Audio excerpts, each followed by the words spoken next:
Yeah, what's happening? We about to bring that action.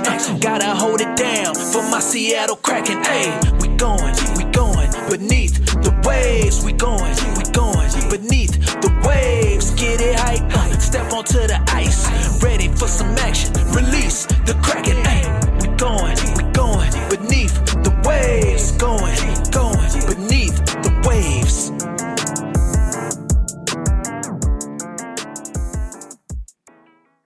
What is up, everyone, and welcome into the Beneath the Waves podcast, your weekly recap of all things Seattle hockey and beyond. I'm Matt. And I'm Derek. We wanted to open the show today by letting all of you know that we have arrived at the difficult decision to part ways with Alex as a host of the Beneath the Waves podcast. We aren't going to go into things behind the scenes, but we felt that this was the best move going forward with what is planned with Beneath the Waves as we move into our third season covering the Kraken and our second season covering the Torrent. We look forward to continuing to support Alex in his other projects, such as his writing. Check out the link in our show notes for a link to his book, 101 Fascinating Football Facts or Soccer to Some, just in time for the World Cup to start. And we wish him nothing but the best in all that he does, especially in the world of hockey. Make sure to drop him a follow at Kraken Canada on socials, and we hope to collaborate again with him in the future. Make sure you go out and check out that book if you are into soccer. I actually have a copy of it coming to my classroom because my kids are absolute soccer nuts, and it's all that I hear right now with the World Cup about to kick off. So I haven't pre-read it, so hopefully there's not like stories about someone who drank the most beer ever at a football game or something like that. I'm sure it's appropriate for children.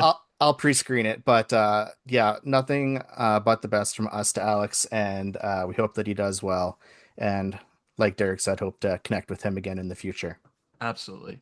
Moving on from that, it is episode 67 of the Beneath the Waves pod, and on today's episode, we are going to catch up on a metric ton of Torrent news, as well as finish off our second annual performance reviews for the Kraken. We're going to be finishing up with the defense and goalies today for the Kraken. But Matt, anything you want to get into before that? I just wanted to check in with you because I guess some sort of a peek behind the curtain. You were on the IR this week. You were laid up a little bit. So I just wanted to see how things are going and if you're back in the full swing of things. Ooh, definitely not in the full swing of things. I had to take today off of work. Just a little minor surgery, but I'm doing pretty good. Bouncing back pretty hard. The oxy is wearing off, so hopefully today isn't too crazy on the pod. But how about you? Did you cook up any dope merch ideas like I do? I didn't cook up any merch ideas, but I was thinking a lot about a lot of different things. So we'll see. All right, I have another question for you. Okay, are you ready for football to kick off? What do you because mean? CFL season started, baby. What? The CFL season started. The Riders are coming back into action, defending Grey Cup champs. I just had is this like a new thing? Is this like a new thing for the CFL, or do they always start at this time? It's only been around for like. Okay, what is like them starting now a new thing? No, or not just if the CFL is new. No, but like them starting this early in the season because like NFL starts what like wait, no. Wait, when does NFL? Wait, I'm breaking my own brain. No, NFL starts like September, right? Like September. I think so. Yeah. And I'm a very green NFL fan. I think it's like August. August is when we do our fantasy football drafts, I think. But yeah, they made a plan, I think, this past season that the season's always going to start on like our May long weekend. So you have a May long weekend, I'm pretty sure as well. I can't remember Memorial Day. Yeah, we have Victoria Day. It's like the third Monday of not a real whatever. Holiday. But yeah, that's when our league officially kicks off because, as you know from the many things that I've sent to you, it's god awful cold here in the wintertime. And there was one year when the Grey Cup, our Super Bowl, was played on like December 13th and it was like minus 40 degrees. And yeah, so they're like, let's start way earlier and then end in like November when things are decent. So, well, that's crazy. You get like a whole summer of football now. That's pretty cool. Whole summer of football. This is year like 31 of our season tickets or something like that. So wow, that is crazy. Haul. How is it looking for your Saskatchewan Roughriders My Saskatchewan Roughriders are, well, like I said, we're the defending champs. Okay. Our fifth championship in like 112 years or Okay. Did the something whole like team that get they've been doing. fleeced? No, they're actually in decent shape, and Okay. I think I sent you the other day, like they got their Grey Cup rings, which look pretty slick, and I found out that our season ticket perk for this year is we get like replica rings, and that's gonna be tough. Do you I'm gonna think that'll be, ever be a thing for like the Kraken of the Torrent where like season ticket holders will get rings? Do you think those well, players will ever get rings or?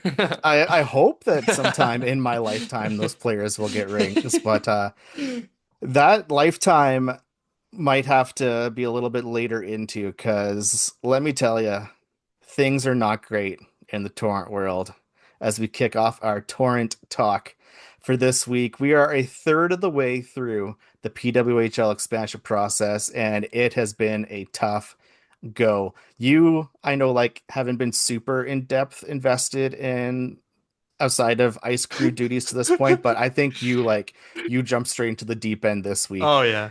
I was going to go through this past week's events in chronological order, and those plans about 4 hours ago went straight out the window because a bombshell was dropped today that Hilary Knight is leaving the Seattle Torrent. I still don't think it's been What in officially the announced. It has not been officially announced, but it's been reported by like every single outlet, like AP and Hockey News and this, that, and the other thing. Hilary Knight, the captain, Captain America, is leaving the Seattle Torrent. So before we get into the reports and how this all came to be, what was your reaction when this news hit the feeds this afternoon? I mean, just jaw dropping, man. Just absolutely jaw dropping. And like you said, I'm not as plugged into the torrent as you, but I am like even as someone who's not that plugged into the torrent, I'm like fired up over this stuff. This is insane. Like, oh my God. It's like the torrent are losing like all of their players, man. That's the main reaction. And one of my fellow ice crew friends on the torrent was texting our group chat, and she's a big Minnesota fan. She's from Minnesota. And she's like, if the torrent don't do that great in the draft, like what is there to look forward to? And I'm like, it's this team's second season. How is this already a thing? A lot of people have been saying on Twitter too. It's just like all Seattle hockey, man. The Kraken and now the Torrent. It's like, dude, pack it up. Pack it up. Seattle hockey was a good experiment, but pack it up, man. It what is going on, man? This is crazy. It was so cool to have Hilary Knight. She's like Zane was on the show like a month ago saying she's like the largest Seattle sports icon legend that's ever existed. So, yeah, pretty big blow, bruh. Yeah, the void is going to be just massive that is left here, not just for her from her, but all the other people are going to talk about too. Uh, Oh, I We're going to eventually get into video versions of the pod, but this one will probably just be audio because I'm still clearing hell, up. But I am hell wearing no. my Hilary Knight jersey. I think they have been called the shirt jerseys because I think this and my bobblehead that's behind me and my torrent jersey are going to have to get retired away because it doesn't look good. We're definitely hitting like a villain arc kind of thing for Hilary Knight with the reports that were coming out. Again, this hasn't all been confirmed. We're just relaying some of the things that we read. Like I said, Yeah. the I don't think the team has actually put out a statement saying that this acquisition has happened, but it's out there. It's going to be happening. So here is what is reported to have happened today, which I've cobbled together from the likes of Ian Kennedy at the Hockey News and Kyle Cushman at the Score. They're both like go-to sources for all things PWHL. When Phase 2 was opening, so this was on last Thursday, I believe, Hilary Knight made it known that she wanted to go to Detroit. Belief was that she agreed to a contract with the team, but not the EFO contract, which went to Toronto's Daryl Watts. And we talked about this last week. EFO deals, they're binding, they have to be taken. So if you get this, you're going there. So they gave that to Daryl Watts because everyone wants her because she was like one of the best players in the league last year. Because Watts went to Detroit, Vegas's next ranked EFO would become their contract, which turned out it would appear to be Hilary Knight, meaning Hilary Knight, who again agreed to just sign a regular contract with Detroit, saying, don't throw the big money on me. Like, I plan on coming here. She is going to be forced to move to Las Vegas. She is out from Seattle going to Las Vegas. This created a really tense standoff for everyone involved on PWHL Twitter. I remember Kennedy was saying last week, it's like, don't be surprised if Hilary Knight's name comes up. It's going around all the circles and all this kind of stuff. And so it was always kind of looming there in the background. But PWHL Twitter was just like on the edge of its seats, waiting to see what happened, just absolutely doomsday prepping for this like hammer to fall and to knock it in. In the end, it was reported by the Associated Press that Knight will be moving to Detroit in a sign and trade deal, sending Detroit's first round pick over to Vegas. And it's worth noting that while this may be the agreement, like a handshake deal, this is what's going to happen. It cannot officially happen until June 16th because there's a roster freeze. So you can only do the expansion acquisitions and stuff like that. So, all that being said, this very messy and convoluted expansion process that we have been trying to wrap our heads around for several weeks now just created an equally messy and convoluted transaction. So, if all this background story is true, how do we feel about the news related to that? Okay, I have like two different things or two different angles. First of all, I want to say if you're getting rid of all of your HK21 stuff, you can try sending it to Detroit, but I think it'll have to stop on the way in Vegas. I think that's just a thing that has to happen right now. Second of all, so there's two things. You can either like start with an assumption or like a presumption that Hilary Knight is in the wrong here, or like that the Torrent are in the wrong here, or like there is someone who is at fault. Okay, I think, and I think you sent me this tweet before we started recording from Lacey at Release the Kako, Yeah. who said, "Okay, never mind, Hilary Knight. Thank you for saying multiple times you wanted to stay in Seattle, only to conjure up a whole plan of taking our best players to Detroit with you. Really great captain." To me, that suggests that like there's something that happened on the Torrent side that might have like pissed Knight off or something. But I don't know at this point who to be upset with. I don't know if I should like follow Knight and be a fan of Detroit now and follow Bilka and follow Barnes, or just ride or die with the Torrent no matter what. I'm so confused. Matt, help me out. I will say, you have been helping me out by your dope article, man. That's on btwsca.com/articles.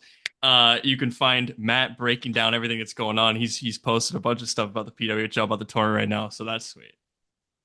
So, I think a parallel can be drawn between how non-transparent the whole process has been to the an equal amount of just out of control speculation. Because teams had to submit a 20 player list that they were going to go after. We have no idea what those lists are. Teams had to pick like their 10 people, rank their 10 people that they want to sign those EFOs out to. That didn't become public information. So we're just like assuming that Vegas and Detroit both picked Hilary Knight number one, or both picked Daryl Watts number one.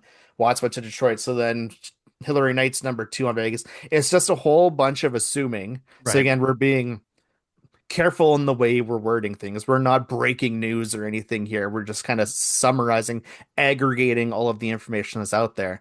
But I get all of the Torrent fans feeling pissed and Oh yeah. feeling lied Oh to and yeah. betrayed. And, when it's the last game of the season and she's skating around center ice saying, like, Seattle's the best. I can't wait to be back in Seattle. And then you kind of see this sort of stuff going on. Like, I'd What be happened? pissed. I'd be What ticked off. what happened? Did I, Hilary Knight just like straight up lie? Is yeah, that what people we are either thinking? need to be patient and wait for, internet's never going to be patient. Wait for whenever the next press availability is with Megan Turner, because I'm sure that'll be the big center of conversation. Or we need to wait for Hilary Knight to retire and write her tell-all Oh my memoir about gosh. her hockey career, because it's something. Like I was reeling seeing that come down, and yeah, it's a massive blow. Well, I'm sorry, man, and I'm sorry to all Torrent fans. This is absolutely disgusting. It sucks, and it really sucks. We need some light at the end of the tunnel here soon, man. Here's another thing that I didn't even mention yet is that we are 9 days away from the draft, and we still have no idea what is going to happen with the That's draft. ridiculous. We don't know if Seattle's going to get pick number two because we were second best in gold plan slash second worst in the league. Well, we were worst in the league. Or if the expansion teams are going to get to pick like 2 to 5, which would just be absolutely appalling and atrocious. I think that's when I tweeted out, I'm sharpening my pitchfork right now, getting ready to riot because I don't know, I'll go out to the playground behind my house and kick over a garbage can or something out of frustration. But it's like the league needs transparency. Oh And yeah, I've seen a lot of tweets about this of people saying like this is what you get when it's a one owner league. Like there's just one head honcho up at the top absolutely. and he has his dozen little marionettes that he gets to play with however he wants. And this is what's happening. It's Yeah. just there's no transparency. Yeah, I wonder. Yeah, so I wonder if it's just a PWHL problem. There isn't really like a torrent owner to like really be upset. That's a really good point that it's a Yeah. one owner league. So and also the players are kind of like underpaid. It's a very new league, so maybe players are just pissed that they don't have full more control and they're they're rioting against the system. I don't know. Yeah. Yeah. My second article in air quotes that's going to come up on the btwsca.com/articles is titled Growing Pains, because the league is growing, which is good, but with that growth just comes a lot of hurt. And we just gotta, you know, lock arms together, sway back and forth and sing Kumbaya or Amazing Grace or something. And there will come a day when Misery Business is playing over the speakers at CPA. So, Yeah, misery is definitely correct. oh, oh my God, that's going to be the title. There Misery you go. Business. Yes, dude. Let's go brain blast moment. Yeah, no, I think that patience is warranted and it's a new league and that's cool. I think we should have patience, but also like you said, like the transparency needs to be there. So I think fans are willing to be patient with this growing league. Just tell the fans like what is going on. Like if you're not sure of how the draft order is going to work, literally just say that. Say, "Hey, we're working on how we're going to do the draft order." Like if you just say this stuff, people will be so respectful and patient. That's what they need to understand. Yeah. Anyway, let's now jump back in time. This is kind of like when you tell people, are you a Star Wars guy? Oh yeah. Yeah, when you tell people to watch like 4, 5, and then you jump back to 1, 2, 3, 6. Yeah, This is yeah. what we're doing right now. We're Wait, wait, going wait, wait, from wait, phase. wait, wait, wait, wait, wait, wait. Oh, dude, it's either 4, 5, 6, 1, 2, No, no, no, no, 3. no. You do See, 4, 5, 1, 2, 3, 6? spoiler alert for the 1970s and 80s Star Wars movies. You do 4 and 5, because then 5 ends with the "I am your father" reveal, and then you go do do do do do do do do do do do, and you go back in time to see the events that led to that moment, Oh, actually, that's cinema. That's and then you put cinema. and then you put 6, That's and peak, then you put actually. 7, and then you put 8, and then you don't watch Yeah, 9 because it's it's absolute trash. But anyway, back to phase one, which seems like a lifetime ago after all this that happened today. Phase one of expansion required existing teams to select or sign 3 players to be on their roster. My predictions last week were Hilary Knight, Hannah Bilka, not great, and Hannah Murphy. So I turned out to be 1/3 correct. To the shock of many, GM Megan Turner decided to protect Alex Carpenter, Anna Wilgren, and Hannah Murphy with these picks. We went with a forward, a defender, and a goalie. You're not, like we said before, super in on these guys or super in on these players yet, but did you have any sort of immediate reaction to the news of those names? Or Um, maybe rather I should phrase it, what was your reaction to the omission of some names?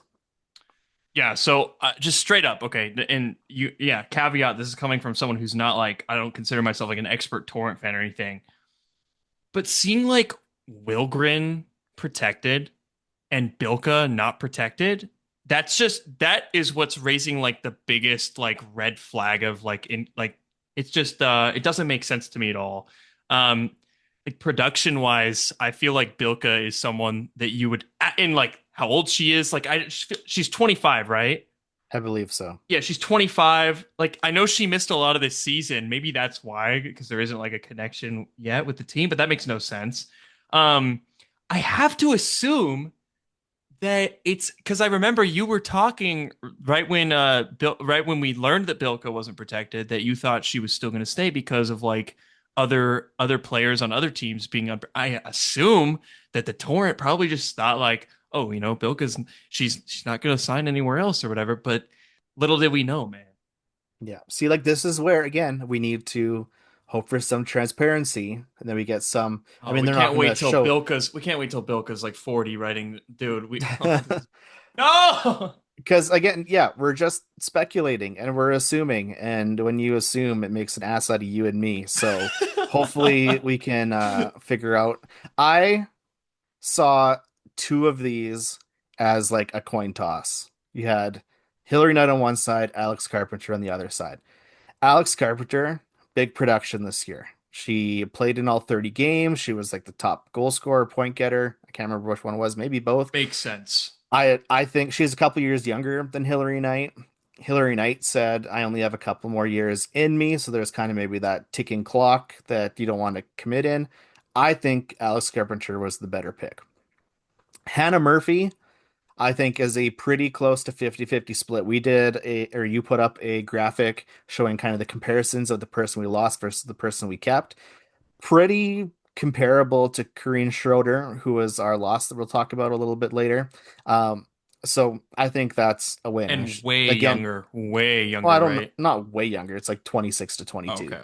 Okay. Yeah, I not just know way Hannah younger. Murphy's hella young. I wasn't sure Yeah, if Schroeder was like I'm 30 pretty or sure she's something. 22. And Okay. then Anna Wilgren, that was a surprising one, but in an article that Heather wrote, because Heather is still pumping out those awesome articles, she talked about how in the media availability that they had last week, Megan Turner wanted to pick sort of a person from each position that they could build the team around. So I guess there's maybe some reasoning there, but I don't I Uh, don't like that reasoning, it's but bad like again, logic. we're guessing. We're guessing. Really bad logic because yeah, you absolutely should just go by who the most valuable players are. If you have Carpenter and Bilka and Knight, all three very valuable forwards. But you're like, okay, Knight's gonna be leaving in a year or two, but Bilka's like 25. Dude, come on. Now they've only locked down Carpenter, who is also aging, right?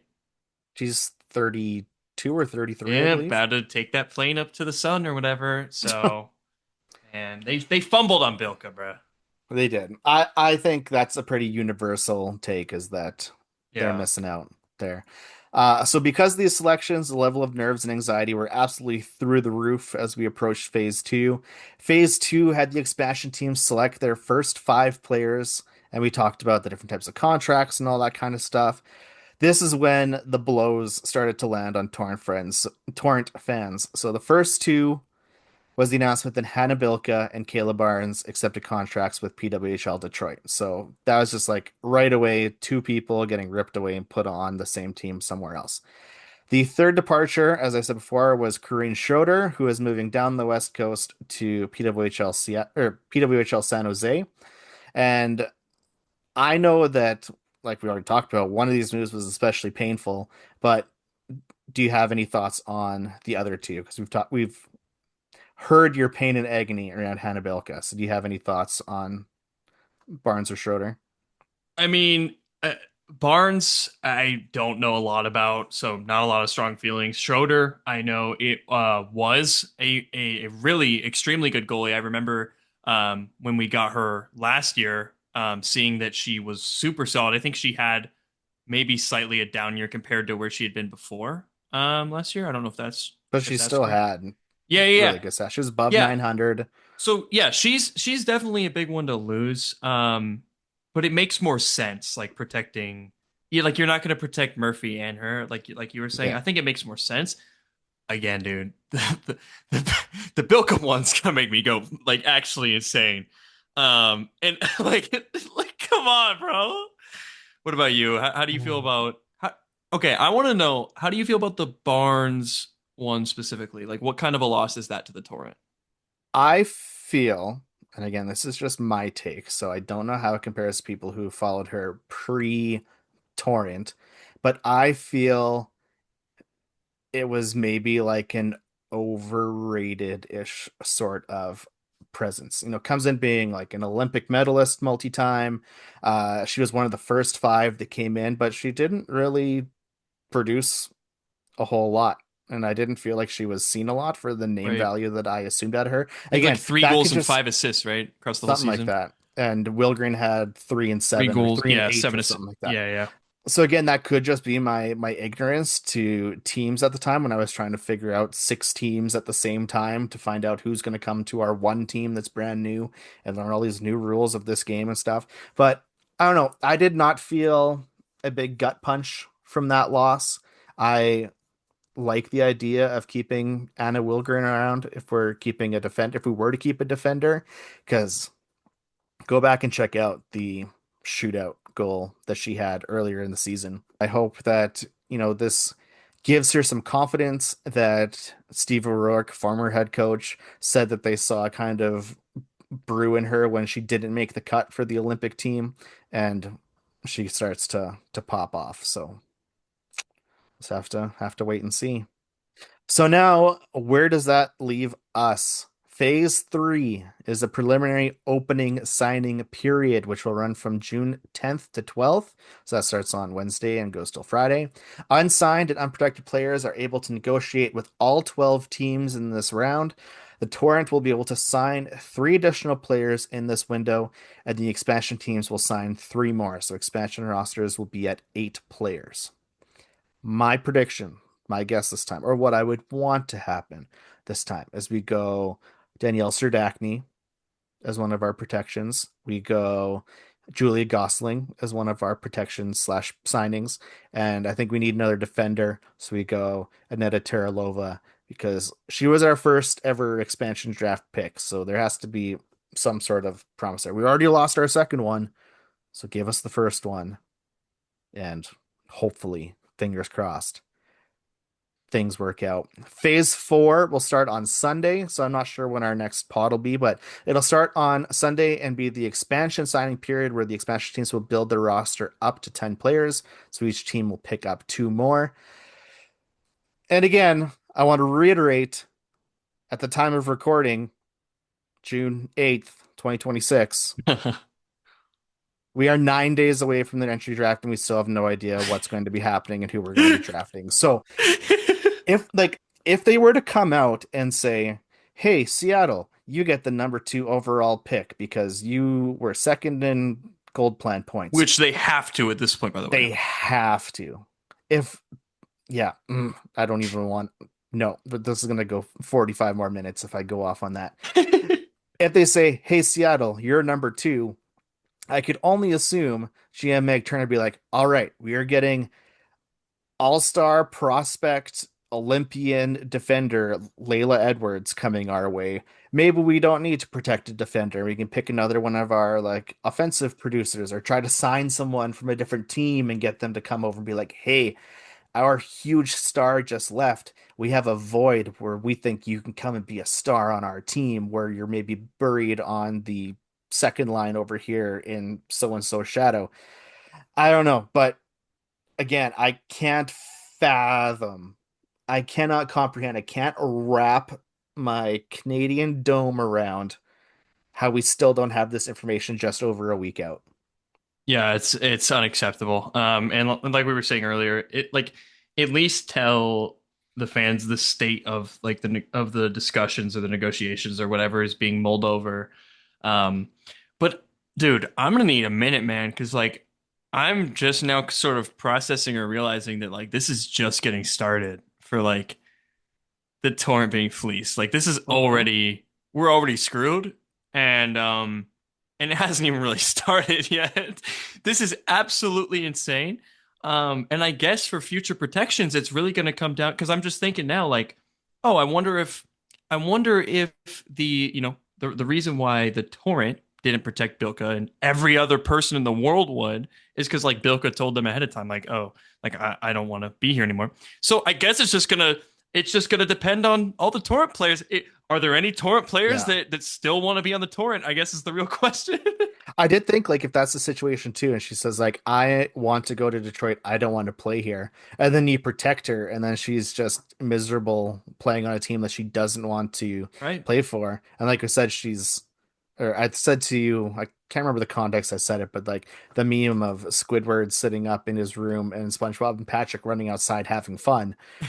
That's like what would happen, and it would just be miserable. And oh no, the comparison I made to you was when Eric Lindros wouldn't go to the Nordiques, and he's like, "No, I Yes. just I just won't sign." And then Yeah. something happened to get them over there or get him over to the Flyers. But yeah, it's gonna be another rough week, but we'll see. I think like the biggest blows have been dealt.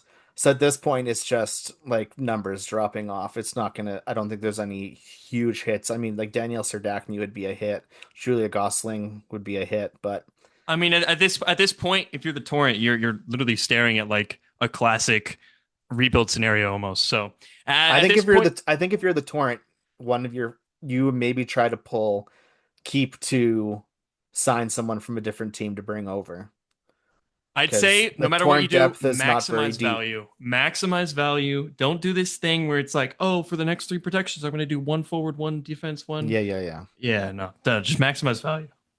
yeah. All right, well, we'll be back on our next pod to let you know what has happened in phases 3 and probably 4. Hopefully, we'll maybe be less miserable than we are now, but what are you gonna do? That's how growing pains. Like I said, growing pains. It all comes down to this, a best of 7 battle, and DraftKings has you covered every step of the way. The DraftKings Sportsbook app is now available in all 50 states and includes all markets. Sweat every shift of the series all in one place with one app. New DraftKings customers sign up with code THPN, spend $5 to get 200 in rewards within 21 days. That's code THPN in partnership with DraftKings. The crown is yours. Gambling problem? Call 1-800-GAMBLER or 1-800-MY-RESET. New York, call 877-8-HOPE-NY or text HOPE-NY. Connecticut, call 888-789-7777 or visit ccpg.org. On behalf of Boot Hill Casino in Kansas, wager tax pass-through may apply in Illinois. 21 and over in most states. Void in Ontario. Restrictions apply. Bet must win to receive bonus bets which expire in 7 days. Minimum odds required. For additional terms and responsible gaming resources, see sportsbook.draftkings.com/promos. Limited time offer. But we will now shift our attention over to the Seattle Kraken. As in this week's episode, we are going to continue our performance review for the Seattle Kraken roster based on how well we feel they did in 2025-26 season. If you missed last week's episode, make sure you go back and give it a listen and hear all of our thoughts on the forwards. There was just so many forwards, we have to break it into 2 chunks. So many forwards. Today, we are going to be shifting our focus over to defense and goalies. And just like last time, I'm going to bring up a list of players, alphabetical order, find out how we think, vibes based, analytics based, all that kind of stuff. So, on our defenders, we didn't really have part timers in the same way that we had like call ups for the forwards. We had kind of a rotating press box of seventh men, or I guess sixth guys. So we're gonna pepper those guys in throughout here first. But going down our roster alphabetically, we start off with Vince Dunn, who has played in 81 games this last season, 11 goals, 33 assists for 44 points. How are you feeling about Vince Dunn?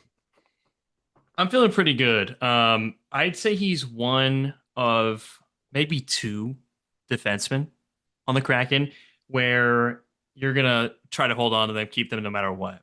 And I'd say he's definitely the best defenseman on the Kraken.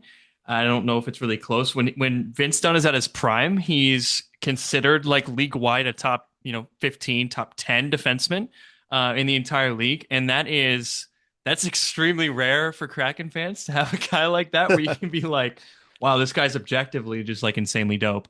A lot of gaffes with Vince Dunn. A lot of gaffes. gaffes. The blooper reel is pretty extensive It's this last season. extensive. It is very extensive. Yeah, I mean, I'll randomly be on Twitter and look at like a Kraken fans page or whatever, and they'll have some like post from 4 months ago, just a random tweet that has like 2 likes. It says like, Vince Dunn, what are you doing? And it'll like just random fans will have that. He was definitely a guy like that last year, and I'm not too sure why. I wonder if things are pretty stressful on the Kraken right now in terms of scoring goals. We had our second lowest amount of goals scored. The last one being our third season, but yeah, in the fifth season had our second lowest goal scored numbers. So I wonder if he's just scrambling trying to make anything happen out there, and in exchange, it sort of lends itself to some weaker defensive moments. Contrary to that, if the Kraken do want to blow it up and do a rebuild, he's obviously one of like the top 2 guys that you would see. Like him and Jared McCann are the 2 names that you hear in terms of potential trades. You'd get good value for Dunn. He has 1 year left at 7.35 mil. He's 28 years old, or no, sorry, 29 years old, and so he'd probably want like a decent amount of term and a decent amount of money, but he's definitely worth it. Especially when you consider, this is a defense heavy episode. We got to say at the forefront of this, we don't have a lot of defense prospects. We don't have a lot of guys to replace these guys. So that needs to be at the forefront of our considerations. How do you feel about Dunn though? I see the reasons why he's such a fan favorite, and he's getting fired up, getting in people's faces, telling people to go fuck themselves and shit like that. But just like you said, the gaffes were just so plentiful last season. Like just being behind the net and passing it out and like, oh, just right into the guy sticking in. Or like just, that was I know what game you're talking about. That was the Buffalo Sabres game that I was at. Or just like hot dogging it back and not contesting people on breakaways and stuff like that. I love Vince Dunn when compared to the rest of our decor, because there's not a lot there outside of like Brandon Montour, and like Ryker Evans kind of had moments and stuff like that. Jamie Oleksiak, I hope, is on his way out, but we'll talk about that more later. Oh yeah. But yeah, our defense pool right now, I'm looking at Puckpedia. We have 6 non-rostered defenders. So we have Alexis Bernier, who's 19, just signed that deal. Tyson Jugnoth, Caden Hamill, Caden Price, Lucas Dragicevic, Ty Nelson, Gustav Olofsson, Vili Otavainen, and some guy named Petro Sapala. I never for $1 million could I have told you that we have a guy named Petro Sapala on the roster. And like if someone asked you, out of those, which is the most like NHL ready guy, is there like a clear answer that we hear talked about all the time, do you think? I'd say probably either Jugnoth or Nelson. Yeah, maybe. But like these are guys like at least Nelson, he's gap been mulling is around still down there for massive. years. Yeah, it is. I don't know. I think for what we had, we've got enough Vince done at this point. Going with that rotating one guy in the press box was kind of the best we could do with what we had available to us. Absolutely. For Vince Dunn, I hope for one of 2 things this upcoming season. Either one, we package him up with some crazy deal with our 7th pick to move up a little bit and maybe do something. Or if we are keeping him, he just has a lights out season so that when he goes into free agency, he has a very high worth and can go get a bigger payday. Because he's like the highest paid Kraken, is he not? He's at 7.35. 7.35. He is. So it's unfortunate that Chandler Stevenson couldn't reach that AAV, I think. Next up, we have someone who I just mentioned, Ryker Evans. He played in 67 games this season, 8 goals, 9 assists for 17 points. He signed that new contract last offseason, so he is making $2.05 million. He will be an RFA at the end of this season coming up here, so we will have to see what happens there. I feel like I said there were some like moments of really good things out of Garth. He had some great goals. He had some great assists. He just kind of like in true Kraken fashion floundered in the middle for a lot of time, and he isn't having, top line quality performances. Not that he'd ever crack that top line. Actually, I think there was like one time they shuffled it up crazy, or maybe it was Cale Fleury with Adam Larsson, something like that. There was a crazy shuffle, but I know people get on Ryker Evans's case for totally different non-hockey related Oh reasons, yeah. but I think it turns into a, separate art from artist kind of thing. It is. And in Kraken terms, he's a perfectly serviceable second D pairing dude. Yeah. No, and here's the thing with Ryker Evans too. You said it perfectly. It is a separate art from artist moment. You're not going to hear us endorsing, whatever types of hats he has in his closet or whatever. But he is extremely young. And he so he's gonna be 24 this next season. And at that age, he is probably the only guy in this defensive core that we could reasonably anticipate could actually continue to develop into a player that's much better than he is right now. And he's already scoring goals pretty well for how young he is. As you said, massive, slump in the middle like everybody else, but definitely showing a lot of promise on the offensive side of things, which is primo value in the NHL. Really loved that $2 million. It was a 2-year, $2 million AAV Yeah. deal. Yeah. Really love that because now we're almost at the end of that bridge deal. Gonna still be an RFA after that. So really good on the contract side there. Hope, yeah, honestly, yeah, anticipate that he will take a big step up next year because he seems to be still in his development window and he seems to be doing good. So I'm excited. I'm actually excited for Ryker Evans next year. Yep, we'll just have to wait and see how she goes. Next up, we have 27-year-old Cale Fleury, one of our first ever draft picks. Yeah, because he was in Montreal. So it was Hayden Fleury who was the first expansion draft pick. Cale Fleury played in 23 games this season. He had 1 goal, his finally first goal as a Seattle Kraken, and 2 assists for 3 points overall. He's one of those guys who is constantly cycling up in the press box and moving up and down and all that kind of stuff. He, in his NHL career, which his first season was in 2019, he has played in 100 games between 2019 and now, and he has 2 goals and 4 assists in his NHL career. So definitely not a producer, but when we need a guy to be down bottom pairing, that's the guy we got to go with because I don't think those Coachella guys are going to come up anytime soon. No, I completely agree. I'll honestly probably say something similar about Fleury and Mahura. They both are, I think, extremely serviceable seventh D men. Nothing bad to say about either of them, and I think they both come in clutch when it comes to stopping NHL level competition, which is exactly what they're paid, not that much, by the way, to do. And that's useful when your defensemen are hurt. And I also just wanted to say, for anyone that might be listening that is like a newer fan or whatever, yeah, like teams have these like seventh defensemen that sort of travel with the team. They sit in the press box. They eat, what do they eat up there, Matt? Nachos. They eat nachos in the press box, and they are subbed in whenever, you have 6 defensemen in the game, and whenever one of them needs like a rest day or they're hurt, you have the seventh guy that can come in.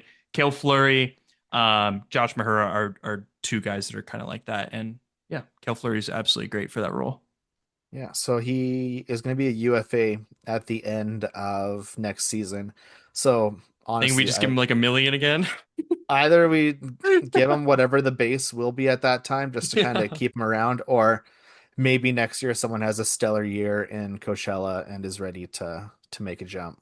So, That's gonna be sad. He's kind of like our little like or comfort something blanket. something wild happens and we move up that draft board and we get some sort of elite prospect defender. Oh, yeah. Oh, I wanted to say, even where we're slated right now at seventh, we are slated to, and we'll talk about this more in the draft pod, but it's looking like even there we are slated to get a pretty big defenseman that will be awesome in our prospect pool. So that's the light at the end of the tunnel here. My fingers are crossed. Let's hope.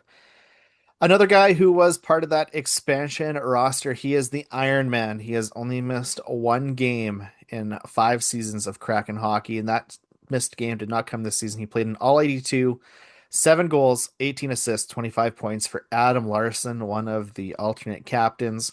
How do you feel about Lars?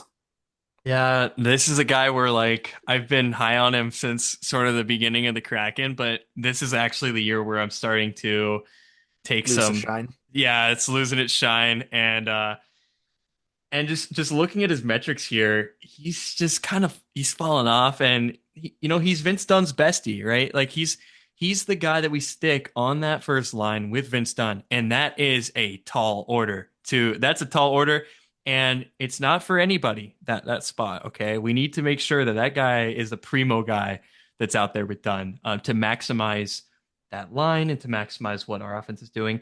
He's not able at this point in his career to generate offense, and that's something that we're struggling with. So he's someone that we should be looking at. That's the reason why, because defense contributes to the offense as well.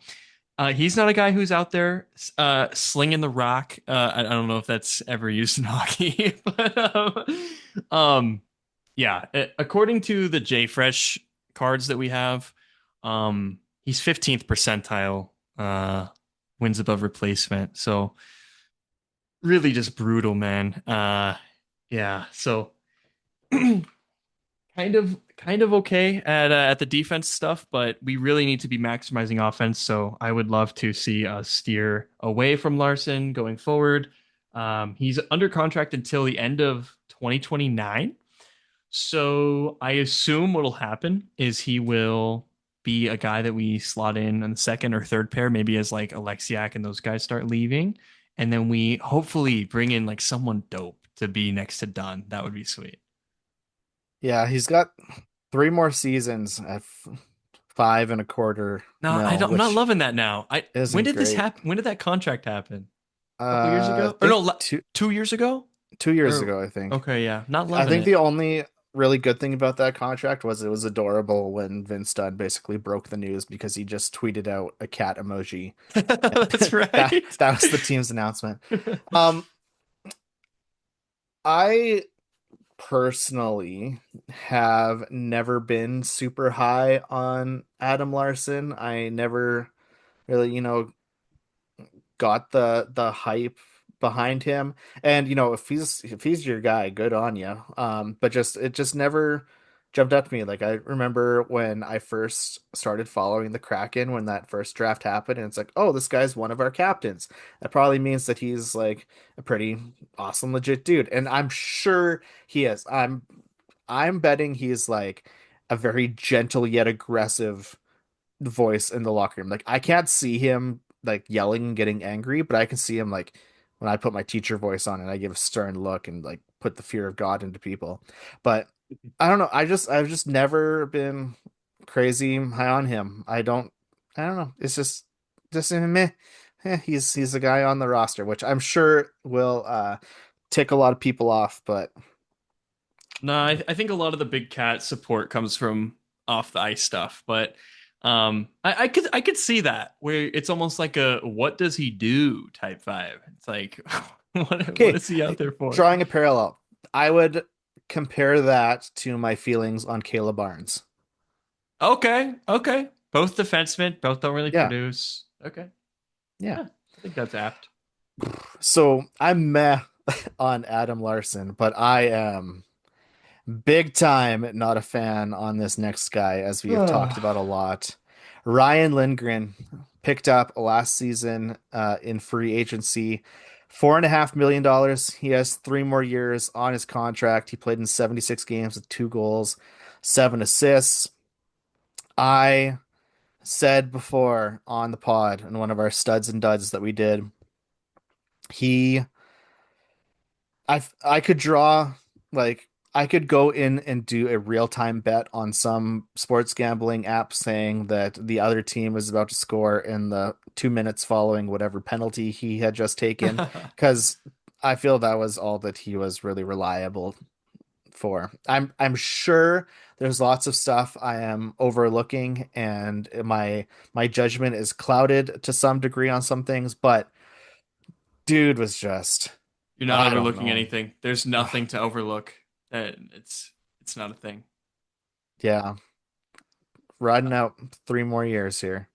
Yeah, I mean, regrettable signing are the first two words that come to my head. And you could make an argument that this contract that we have for him is on par or worse than the Stevenson one. You could make that argument. Uh, two peas in the same pod type thing.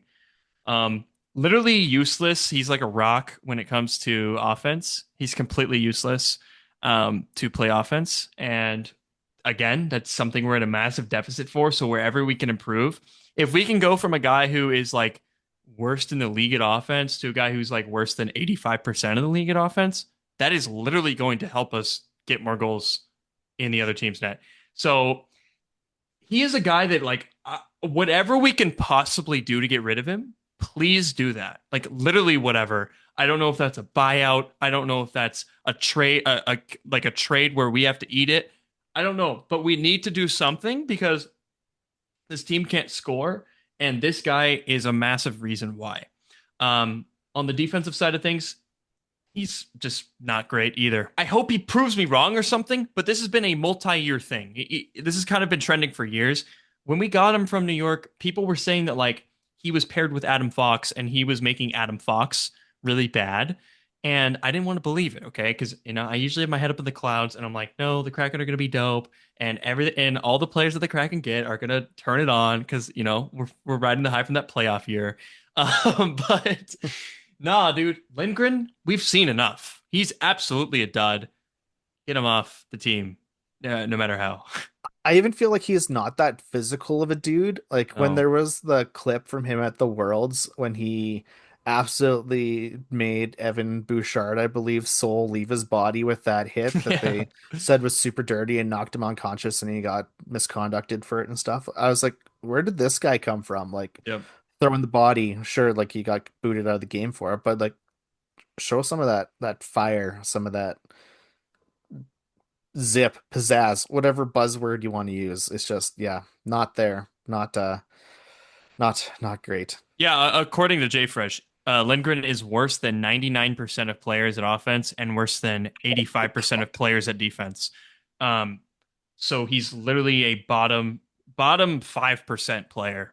And we're paying this guy 4.5 mil for the next 3 years, by the way. And putting them on line two with Monty. Get him off the team, man. Get him off the team. That's all I have to say. All right, we touched on this guy previously. One of the guys in the press box carousel, Josh Mahura, former Regina Pats alum. Josh Mahura, 23 games played, 1 goal, 2 assists. He finally got a goal as a Kraken. We were very excited about it. So, like, identically, actually, paralleling Cale Fleury, same amount of games, same amount of goals, same amount of assists. But I will It's actually say, crazy. it's kind of wild.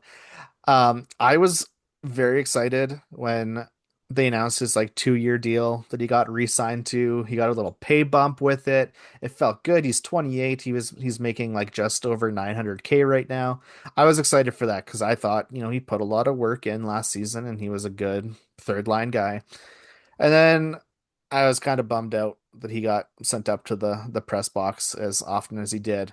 But I will say that 1 goal that he had, that's one of my core memories from this last season because I remember being at the bar during a trivia night.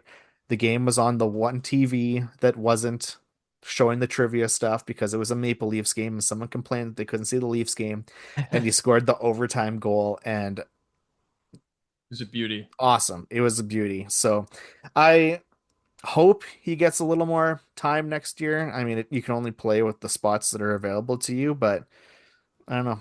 Again, one of those perfectly serviceable third line guys, unless you have Jay Fresh data that disproves that. Oh, good. No, no Jay Fresh data. Disagree with you here. Completely agree with that. Him and Fleury are really just two blessings of seventh defenseman. I don't really have a lot to say. Like they're both solid defensively, and that's exactly what you want out of that. Like that's their whole entire job, and they're both extremely cheap. I can't believe they played the same amount of games and had the same amount of production this year. We really don't need both of them. That's what I'm kind of realizing. Yeah.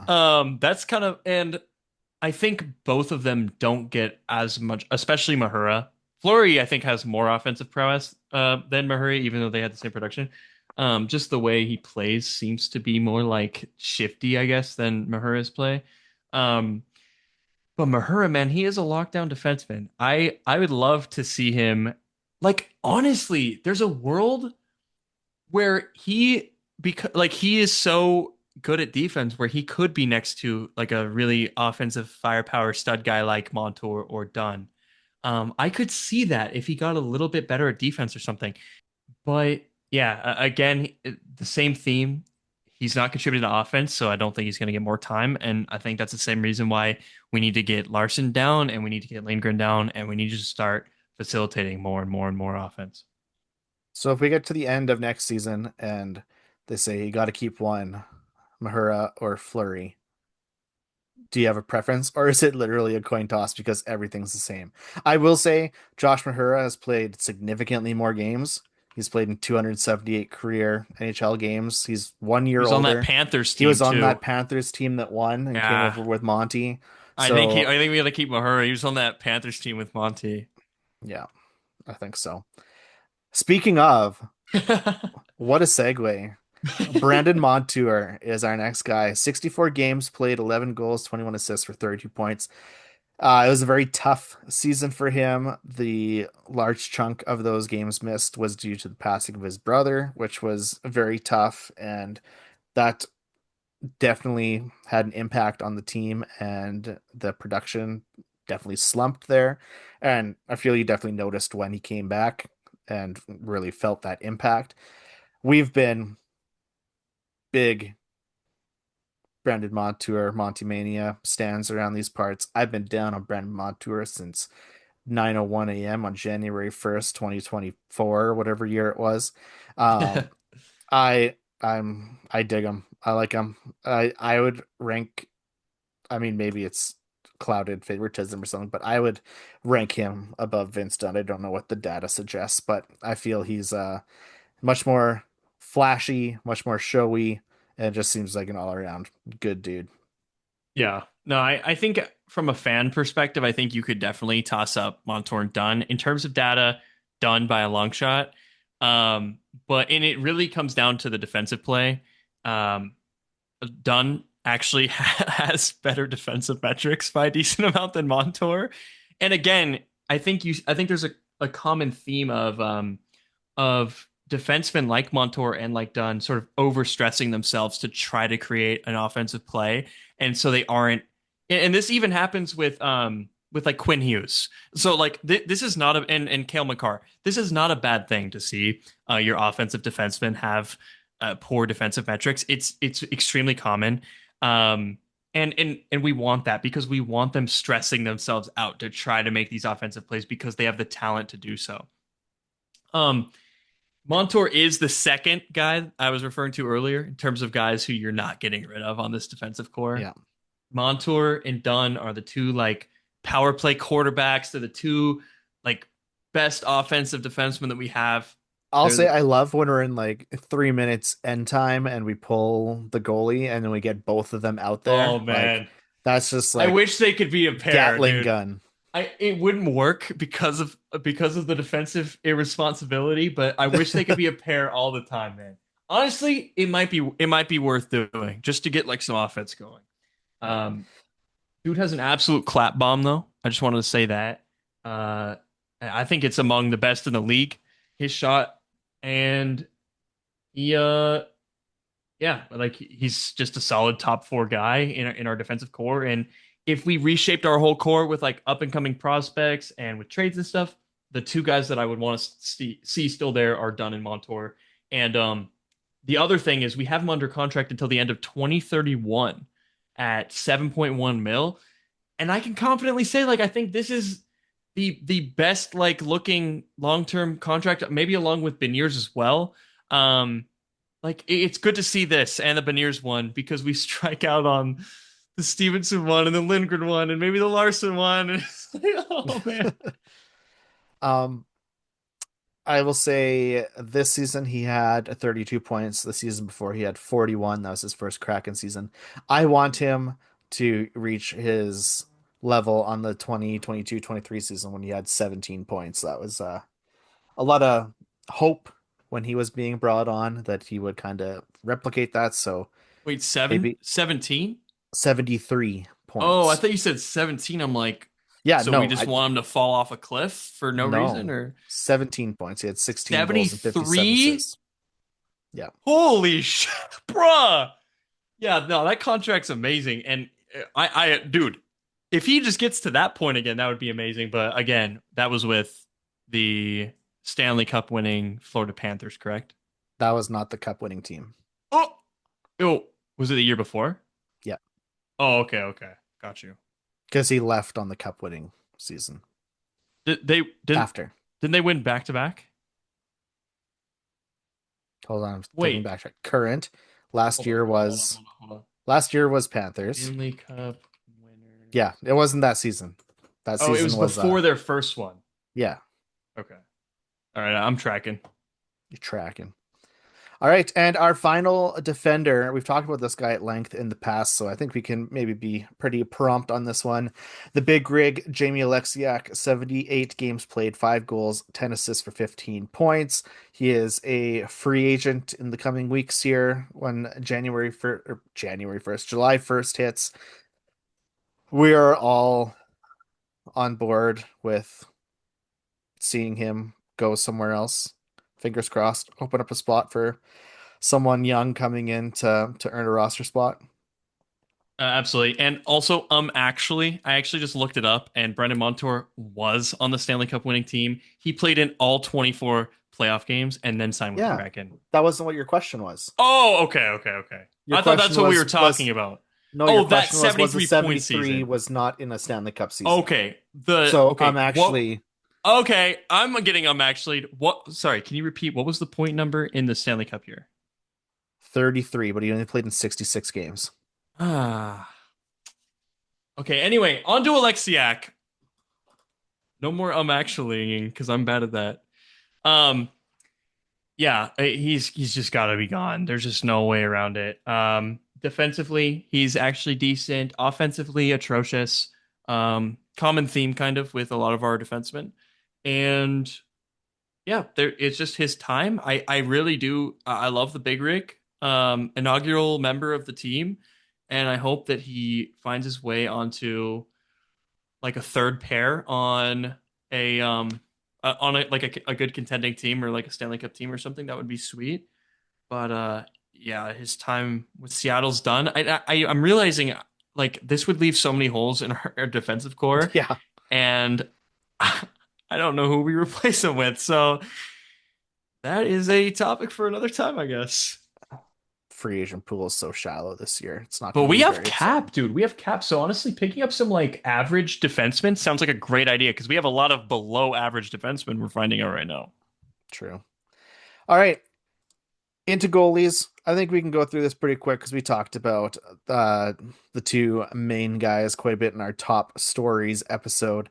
We had 3 goalies who were definitely considered part-timers. We had Nicky Kokko, who played in 3 games, Victor Ostman, who played in 1 game, and Matt Murray, who played in 5 games. Can you rapid fire sum up those guys? Yeah. So Kokko, he's 22 years old. This is the guy that's going to be like the guy of the future that we're going to be looking at. He had negative 1.3 goals saved above expected in his 3 games played. So not great, but, he got to play in 3 NHL games this year, and goalies, their development is always very strange and convoluted, and it never makes any sense.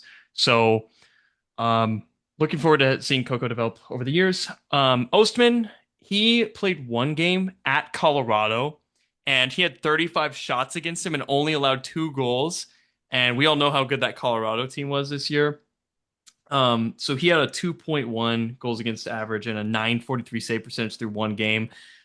He is 25, so might be an interesting thing there. Like, I feel like Grubauer ends up leaving, Murray ends up leaving, and we needed a guy. I'm not sure if Ostman would be, and he's an RFA, so I don't even know if we're gonna be retaining him really. Matt Murray, Matt Murray. $1 million free agent pickup. He's a UFA. I don't know if he'll be back, but he I don't played think so. he played like the best 5 games of all time. Yeah, but all of his timeout was due to injury, and I guess he has a history of that. So, Yeah, I mean, probably why he was a million and playing in AHL. okay, can you explain like I'm five something for me? Sure, maybe. I don't know. Okay, Ostman. He had 2 goals against, but his goals against average is 2.1. Yeah, it How has to do with the amount of does that minutes. It has to do with the amount of minutes that you play. Sometimes did he get wait, so 2.1, 2. Sometimes if you play in overtime, those extra minutes make your GAA go down because there was 2 goals allowed, but you played 65 minutes, so your goals against average is like 1.9 something. But making it go up, that would suggest that he played less than 60 minutes that game. Did he? I wonder if he got Did pull him pulled. at the end? I'm I guessing. bet he got pulled with like 3 minutes left, and that accounted for like point 0.1 somehow. I don't All know. right. Yeah. Take your word for it. Yeah. Yeah, I can't wait for Nicky Kokko to come up and be full-time backup and get some actual legit playing time. I was really glad this season that he got a legitimate game and not a Joey Daccord sucked in this game. We're going to give him the hook 5 minutes in and then put you in. Welcome to the big show, kid. So my hope, which I'm going to jump ahead, I'm going to break the alphabet here, is that Philipp Grubauer has a stellar next season. We flip him for something juicy at Oh yeah. the trade deadline, and then Oh we yeah. get Kokko in for those last 30 or so games, That'd be ideal, or and 15 games, whatever it is. that would be ideal. And Daccord and Kokko, being a tandem, there would be a goalie goal like at some point very quickly because Kokko also has that legendary moment near the end of the season where everything was down and everyone was depressed. Where after the game he's just like smiling like a kid who just played in one of his Yeah. first NHL games. And he's like, I wanted to score a goal before Joey Yeah, Joey I remember did. Piper asking that question, and then he's like, the nerve on this kid. So You that'll know be that like the great. loser of that bet is buying like a steak dinner or something crazy. So the writing is definitely on the wall for Daccord and Kokko to be a very wholesome tandem. I think that would Yeah. be sweet. All right, flip a coin. Who do you want to talk about first, Gru or Joey? Joey Daccord, he had an off season. He had a down year. I think we could call this a down year, where he was about average level or maybe a little bit below average. I think he ended up around 50th in the league for goals saved above expected per 60. He was at negative 6.2 goals saved above expected. In the prior season, he had been in the top 10 most of the entire season. This year being in the 50s and 60s most of the season, that's a clear down year to me. Obviously, the team in front of him was not very great, but defensively, this team was average for most of the year. So it's not really on our team defensively. Lane Lambert brought in some dope defense. He ended the season with an 897 save percentage, so below 900, and a 3.03 goals against average. Both of these numbers are not very great. So definitely looking for a bounce back year from Joey. The great news is that we do have him under contract at 5 million even AAV. So great move by the Kraken that doesn't get talked about a lot is not breaking the bank to massively overpay when a guy has like a Vezina caliber year. Like the Rangers did with like Shesterkin. I think they paid him like Yeah. 13 million or something. So having Gru and Joey for next year at 11 million combined, that's great news to me, especially with the cap going up. But how did you feel about Joey this year? And do you have hope as a Kraken fan that Joey Daccord will bounce back to, Winter Classic era Joey next season? Oh, I always have hope for that. Let's go. Or at least I always hope for it. I don't know how those words Do you think are it's realistic? I think it is. Like Okay. everyone, like Maddie had a slump year. Yeah. Maybe his pockets were a little too heavy from those 5 mil weighing him down. But yeah, I mean, I think anyone can have a not necessarily bad, but off season and give him time. He's still, what is he? 29. He's Yeah. still a baby. He's still a little guy. So give him more chances. He'll get more time. Like I'd say there's maybe like a handful, less than a handful of exceptions that he had like a god awful game and Right. just like looked embarrassing, but you know, just wasn't his year. Didn't shake out right. Yeah, no, when he's on, he is one of the most consistent goalies in the league. He like when Joey's good, he like never has bad starts. It's not like Gru where you lets in like one of the first 3 shots. He's like you feel much more solid when you're watching Daccord in net, I feel like. Yeah. And we have him until 2030, so that's great. That's awesome. Let's get to our final guy. We went big on him. I believe he was our number 2 story on the year. I in don't our know. top Should have been 5 our number stories. 1, so I don't know. I Philipp, feel like he was like number 3, bro. He got shafted. I don't know. He was well, he made the list at least. Philipp Grubauer had a stellar bounce back season. I'm sure Oh, yeah. numbers will back this up, but we went through seasons and seasons and seasons of being like, oh my God, this $5.9 million albatross that's hanging around our neck. Can we please just like get anyone to take him? We're gonna shovel him down to Coachella Valley for 2 weeks just to, you know, I don't know, get his brain in check or something. And then he came back, and this season just absolutely popped off. And we heard things like in the press conference, end of season availability, locker clean out, him saying that this season was way better for him because there was an actual system in front of him. It's feisty. And yeah, that was just yeah, no one expected the German gentleman to come out guns blazing like that. So I love seeing that for him. And this, like, really probably the most feel good Kraken story of the year was Philipp Grubauer finally reaching that level that we had expected when he first came in. I agree, and that's what it's all about, right? Like that's why we're here, like talking about like the Kraken is for that sort of because we want to feel good, right? Like we that's why we engage in watching the Kraken, right? So in an era where so much is bad and horrible about the Kraken, it is really nice when stuff like this is cool or there is stuff to look forward to. But yeah, Grubauer played like a top 32 goalie pretty much all season. He ended the year at 22nd among all goalies and goals saved above expected. So I'm super happy about that. I think if the first half, like you said, I think if the first half of next year or if this upcoming year looks great, I think that he could be moved to the deadline. I don't think anyone's going to have full trust and confidence that he's going to be like that guy. But I think it'll be where it's like it's not a net negative. Like you're actually maybe profiting a little bit, which was unthinkable a couple years ago. This season, I wasn't dreading seeing Mike Benton's tweet of Grubauer was first goalie off the ice. Hell yeah, dude. Exactly. So, that tells you all you need to know familiar. right there. Yeah. But yeah, posted a 2.65 goals against average and over a 900 save percentage at 909. That's the first time he's done that on the Kraken. His second highest was 899 a few years ago. So big for Gru. So close. All right. That does it. We have made our way through the roster. Those are our performance reviews. We will send them out in the mail and have the players' parents sign them and send them back in the morning like I do with my kids' math tests. Next week, we're going to be looking into the draft, I believe, because we're going to be pretty close to draft day coming up. So we will look back at the history of the Kraken and how they have done.